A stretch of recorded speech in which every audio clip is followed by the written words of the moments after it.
Ketua MPU Aceh Tengku Haji Faisal Ali menerima peserta pendidikan kader ulama PKU MPU Kota Lok Sumawe yang melakukan kunjungan observasi lapangan di MPU Aceh pada Rabu 12 Juni 2024. Rombongan peserta PKU yang dibawa Kepala Sekretariat MPU Kota Lok Sumawe Amri tersebut berjumlah 100 orang, terdiri 68 peserta laki-laki dan 32 peserta perempuan.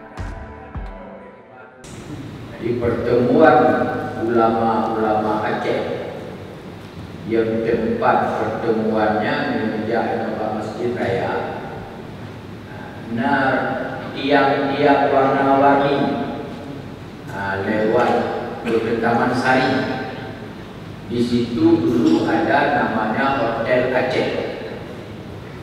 Pertemuan ulama Tunang Bulimong tanggal 17-18 di Hotel Aceh itu sepakat ulama Aceh membuat sebuah wadah MPUA, Majelis Permusyawaratan Ulama Aceh, dan itu belum ada organisasi MP di seluruh Indonesia, itu belum ada. Jadi kalau kita katakan cikal bakal ada MUI, itu bisa daripada MPUA. Jadi Undang-Undang Nomor 94/99 Nomor 11 tahun 2006, maka kita sepakat mengambil kembali nama tahun 65 itu untuk kita di Aceh sekarang. Kenapa? Karena kita punya keistimewaan dan kekhususan kita.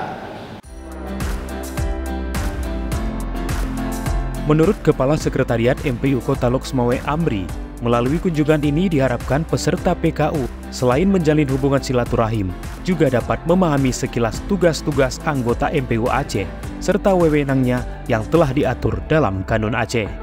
Tujuannya silaturahmi dan mereka lebih mengenal MPU itu, baik MPU Kabupaten Kota dan MPU Aceh. Mereka lebih mengenal apa sebenarnya MPU itu dan apa MPU itu, berapa orang pengurusnya.